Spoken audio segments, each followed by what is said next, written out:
Halo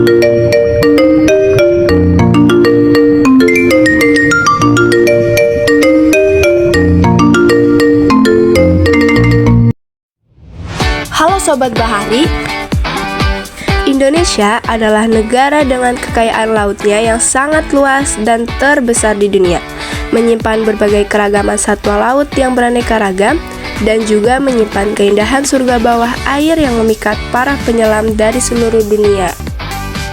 Ada pepatah yang mengatakan bahwa Indonesia merupakan surga bawah air yang membawa cerita indah bagi setiap penyelam. Bukan hanya itu, satwa laut juga sangat bermanfaat dalam kehidupan manusia, yang mana hasil laut dapat dijadikan makanan pokok untuk keberlangsungan kehidupan manusia. Banyak nelayan yang memanfaatkan hasil laut sebagai mata pencaharian utama mereka.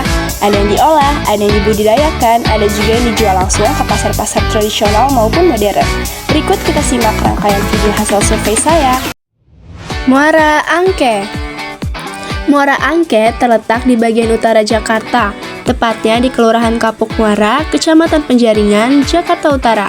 Secara geografis, Muara Angke berada di muara Sungai Angke yang bermuara langsung ke Teluk Jakarta. Kawasan ini juga berdekatan dengan Pelabuhan Sunda Kelapa dan kawasan Pantai Indah Kapuk. Muara Angke merupakan wilayah estuari, tempat bertemunya air laut dan air tawar.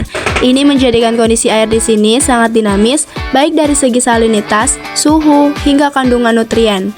Aspek oceanologi dan limnologi sangat penting dalam memahami bagaimana perubahan arus, pasang surut, dan pencampuran air mempengaruhi produktivitas perairan dan kehidupan biota di dalamnya. Muara Angke bukan hanya penting secara ekologis, tapi juga menjadi pusat aktivitas ekonomi masyarakat. Ratusan nelayan bergantung pada hasil laut dari kawasan ini. Pasar ikan Muara Angke bahkan menjadi salah satu pasar ikan terbesar di Jakarta yang menyuplai kebutuhan protein hewani bagi warga ibu kota dan sekitarnya. Pada perairan estuari di Muara Angke, salinitas atau kadar garamnya bervariasi. Makin ke laut makin asin, dan makin ke hulu makin tawar. Dan arus di sekitar Muara Angke dipengaruhi oleh pasang surut harian dan angin musiman. Tingkat kekeruhan atau turbiditas di Muara Angke tinggi karena sedimen sungai dan aktivitas manusia. Suhu air di kawasan ini cenderung hangat, sekitar 28-31 derajat Celcius. Cocok untuk sebagian besar ikan tropis. Tapi jika suhu naik terlalu tinggi karena pemanasan global atau pencemaran termal, bisa mempengaruhi metabolisme ikan dan plankton. Di pasar ikan Muara Angke terdapat macam jenis ikan yang dijual, seperti ikan selar, ikan kembung, ikan kakap, ikan bawal, dan masih banyak lagi. Selain itu, terdapat jenis lainnya seperti udang dan cumi, dengan kisaran harga dari Rp30.000 hingga Rp220.000 per kilogram. Selain itu, para masyarakat memanfaatkan hasil laut dengan mengolah ikan. Salah satunya adalah olahan ikan asap. Langkah pertama proses pembuatan ikan asap adalah bersihkan ikan yang telah disiapkan hingga bersih. Setelah itu, rendam ikan yang telah dibersihkan ke dalam rendaman air garam selama 30 menit sampai 1 jam. Setelah itu, ikan ditempatkan di dalam ruang pengasapan menggunakan kayu atau bahan bakar lainnya untuk menghasilkan asap yang akan meresap ke dalam ikan.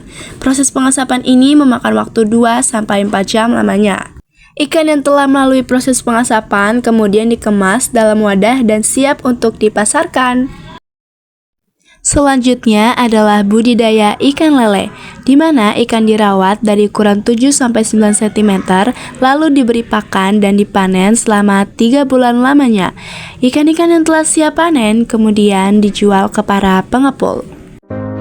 Namun, Muara Angke juga menghadapi berbagai tantangan. Pencemaran dari limbah rumah tangga dan industri yang dibawa oleh sungai-sungai besar ke wilayah ini telah mencemari ekosistem air dan tanah. Konversi lahan menjadi kawasan pemukiman dan komersial juga mengurangi luas hutan mangrove, mengancam keseimbangan lingkungan yang telah ada selama puluhan tahun. Kesadaran masyarakat menjadi kunci dalam menjaga kelestarian kawasan Muara Angke. Etika dalam memanfaatkan sumber daya alam seperti tidak membuang sampah sembarangan dan menjaga ekosistem perlu ditanamkan sejak dini. Upaya-upaya komunitas lokal dalam melakukan penanaman mangrove dan bersih-bersih pantai merupakan langkah kecil yang memiliki dampak besar. Dari sisi kebijakan, Muara Angke telah ditetapkan sebagai kawasan konservasi.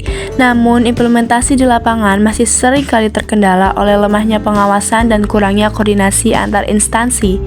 Pengelolaan berbasis hukum harus berjalan selaras dengan pemberdayaan masyarakat.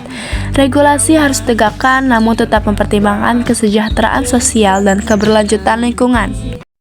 Muara Angke adalah contoh nyata betapa pentingnya menjaga keseimbangan antara manusia dan alam. Di balik kesibukan kota, tempat ini menyimpan pelajaran penting tentang bagaimana kita hidup berdampingan dengan lingkungan. Yuk Sobat Bahari, mulai lebih peduli karena masa depan ekosistem juga bagian dari masa depan kita.